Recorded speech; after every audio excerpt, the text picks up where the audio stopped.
రాష్ట్రం ఆర్థికంగా బాగా లేదు, అప్పు పుడతలేదు, అనా పైసా ఎవడు ఇస్తలేడు. ఎవరినైనా కలవడానికి పోతే బ్యాంకర్లు దొంగలను చూసినట్టు చూస్తున్నారు తెలంగాణ రాష్ట్ర ప్రతినిధులను.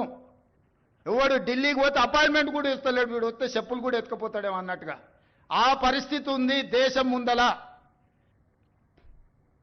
అప్పు పుడితే నేను కూడా ఏదో ఒకటి చేసి తెచ్చిచ్చేటోను, అప్పు పుట్టట్లేదు, ఎవడు బజార్లో నమ్మడం లేదు. స్వీయ నియంత్రణనే దీనికి పరిష్కారము. ఉన్నంతలో గౌరవంగా సంసారాన్ని నడిపితే బజార్లో ఎవడైనా నమ్ముతాడు. వీధికెక్కి రచ్చ చేసుకుంటే కుటుంబం పరువు బజార్లో పడేసుకుంటే ఎట్లుంటుందో, ఉద్యోగ సంఘ నాయకులారా, రాష్ట్ర ప్రభుత్వం అనేది మన కుటుంబము. ఈ పరువును బజార్లో మీరు పడేస్తాము అని అంటే కుటుంబ పెద్దగా వద్దు అని నేను విజ్ఞప్తి చేస్తున్నా. రాష్ట్రం ఆర్థికంగా బాగా లేదు, అప్పు పుడతలేదు, అనా పైసా ఎవడు ఇస్తలేడు. ఎవరినైనా కలవడానికి పోతే బ్యాంకర్లు దొంగలను చూసినట్టు చూస్తున్నారు తెలంగాణ రాష్ట్ర ప్రతినిధులను. ఎవడు ఢిల్లీకి పోతే అపాయింట్మెంట్ కూడా ఇస్తలేడు, వీడు వస్తే చెప్పులు కూడా ఎత్తుకుపోతాడేమో అన్నట్టుగా ఆ పరిస్థితి ఉంది దేశం ముందల.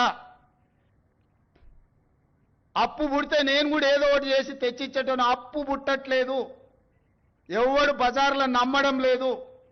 స్వీయ నియంత్రణనే దీనికి పరిష్కారము.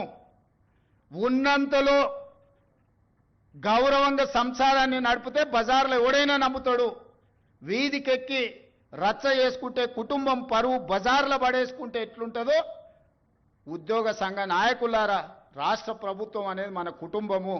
ఈ పరువును బజార్లో మీరు పడేస్తాము అని అంటే కుటుంబ పెద్దగా వద్దు అని నేను విజ్ఞప్తి చేస్తున్నా.